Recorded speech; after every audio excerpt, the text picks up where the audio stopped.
Havia um jovem chamado José, e a sua história começou com sonhos. Sonhos tão grandes que até seus próprios irmãos não conseguiram suportar.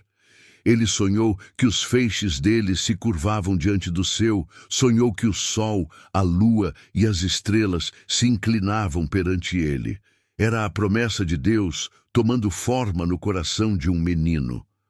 Mas o que José não sabia é que, antes de usar a coroa, ele teria que conhecer o fundo do poço. Os irmãos, movidos pela inveja, o jogaram em um buraco escuro. O mesmo menino que sonhava com o céu, agora só via a escuridão da terra. E talvez você já tenha se sentido assim, cheio de promessas, mas preso em um lugar onde parece que nada faz sentido. José foi vendido, traído, esquecido. Foi parar no Egito como escravo, servindo em uma casa que não era sua. Mas mesmo ali, a mão de Deus estava sobre ele. Tudo o que José tocava prosperava, e ele ganhou a confiança de Potifar. Mas quando tudo parecia se encaixar, veio a injustiça. Acusado falsamente, José foi lançado em uma prisão. O inocente foi tratado como criminoso, o sonhador foi esquecido atrás das grades, e ainda assim a presença de Deus não o deixou. Porque o Senhor não abandona aqueles que permanecem fiéis, mesmo quando o cenário é de dor. Na prisão, José interpretou sonhos.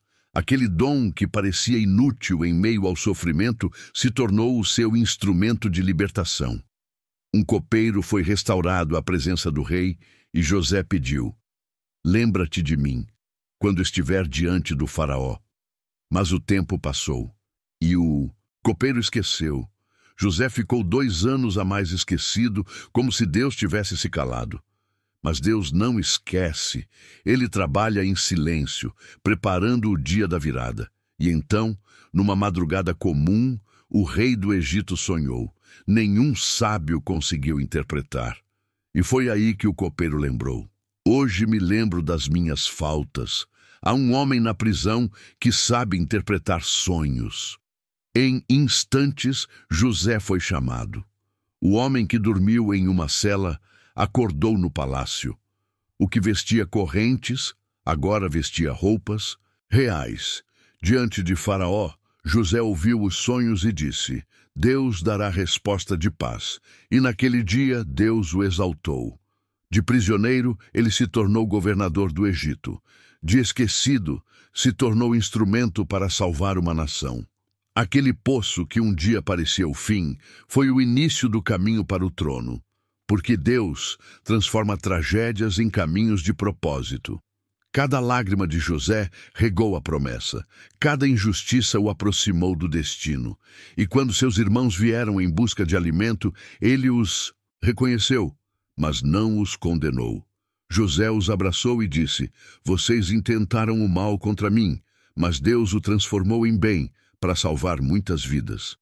Meu irmão, minha irmã, talvez você esteja no fundo do poço, cercado por dor, rejeição e silêncio.